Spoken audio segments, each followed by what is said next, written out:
The teenage years are a time of incredible growth and change.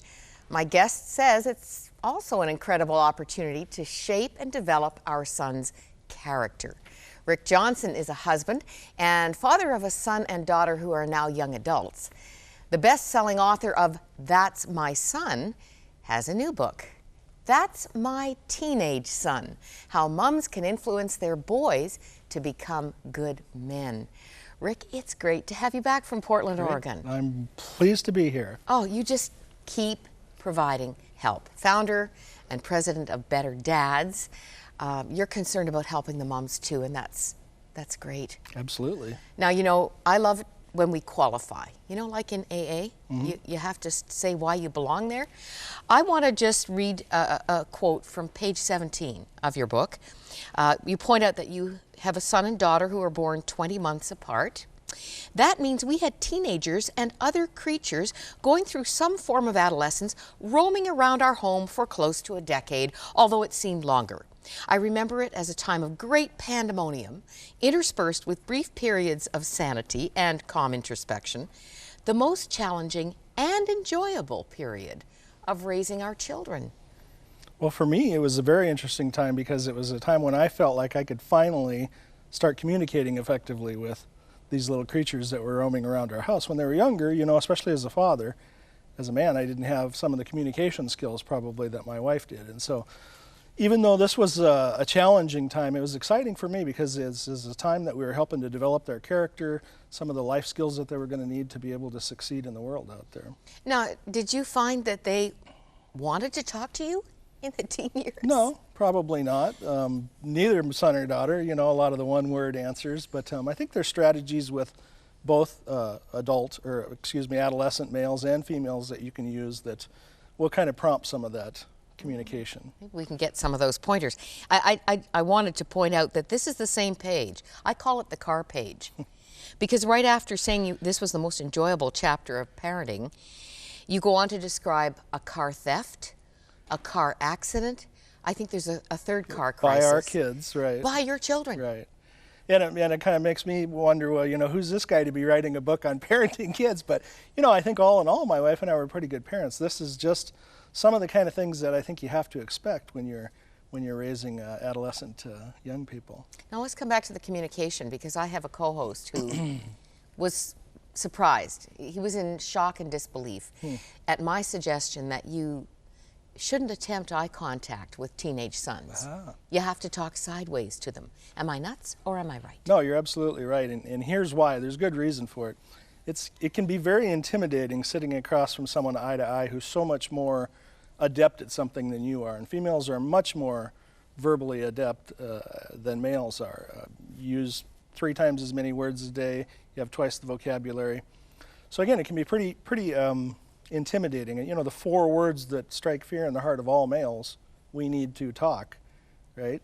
So you know, I think you have to have strategies like using sound bites type sentences to speak to your son. But if you need to talk about something to find something physical, go for a walk, go out and shoot hoops. It allows males are able to process around a task, information, emotions better when we're moving physically because we are such physical creatures. You say that your child, despite what they're communicating and maybe expressing no desire to communicate, needs loving guidance and boundaries more than ever in the teenage years. Right. One of the myths I think that our culture promotes is that once our kids become teenagers that parents have no influence in their lives. I think we have a different influence, maybe not in the same way that we had when they were younger, but study after study shows that the biggest influence in teenagers' lives are their parents. Unfortunately, if we don't use that influence, then we lose it. Can I quote you again? I mean, this is really potent. You, Mom, Dad, you are more important than any movie actor, pop singer, model, or TV star. You are more influential than newspapers, magazines, teachers, coaches, video games, or TV shows. But if we don't use that influence, it is lost forever. This is a critical chapter. And the kids will say it afterwards. They'll say, I really wanted my parents' input. Right. I really wanted to know what my mom thought. I hear it all the time. I speak to a lot of men in prison. I hear it from prisoners time after time after time. I didn't have boundaries in my life. I didn't know what my parents thought. I didn't think they cared. We hear it from girls that have gotten into trouble, maybe are unwed teenage mothers. They didn't think their parents cared because they never told them, they never talked to them, they never enforced boundaries. They never felt that they loved them because they didn't enforce boundaries. I think it's real important, especially during the teenage years. We have a tendency to back off during those years, but I think it's really important, especially with boys, that we enforce those firm boundaries because males thrive under having those kind of boundaries. It's one of the reasons I think sports are so beneficial for beneficial, not only the physical aspects, but also the rules are the same for everybody. The penalties are the same. There's no ambiguity. There's no unfairness. Everything applies to everybody equally, and I think males thrive under those kind of firm boundaries. You know, I wrote in our monthly Compass magazine about a stirring portrait of that, my son's high school football team. It really did move me to see them at halftime. All these teenage guys kneeling around their coach. To a man, they were down on their knee and fully attentive to that authority figure. Right. Now that's not a normal posture for a lot of teens, but in the game of football, he was like a deity there. Well, it's an old coach's trick, by the way, for one thing, because most of those boys are bigger than the coaches, right? So I tell single moms especially, you know, if you have a 13-year-old son that's 6'2", and you want to talk to him, rather than being in a subservient position looking up at him, make him sit down, make him take a knee. You'll notice coaches always make the boys take a knee. But you're right, I think nonetheless, very valuable in that they're being mentored, they're being taught, and they're accepting that role very readily. They have respect for the game. Absolutely. And for the goal. Now, getting that kind of a listening ear for mom or dad, and we really do want to focus on mom here. Not quite the same attentiveness, seeming interest.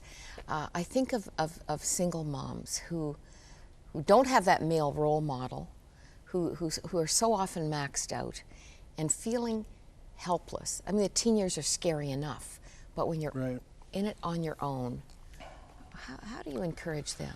Well, I encourage especially single moms in a number of ways. First of all, I think it's important for single moms to remember and recognize that millions and millions of great men have been raised just by their mothers, okay? So it's not an impossible task. Now, I happen to believe it's important to instill positive male role models whenever possible.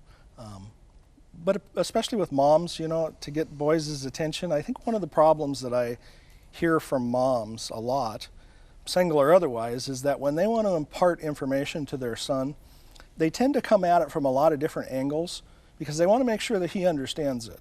Well, here's the problem, is he probably understands it the first time that she said something to him, and he interprets the rest of that as nagging, and he shuts down. So again, soundbite type sentences, I think, are very important in communicating information to your son. Physical, mental, psychological, and emotional challenges. You outline all of those categories in the book. It's very helpful.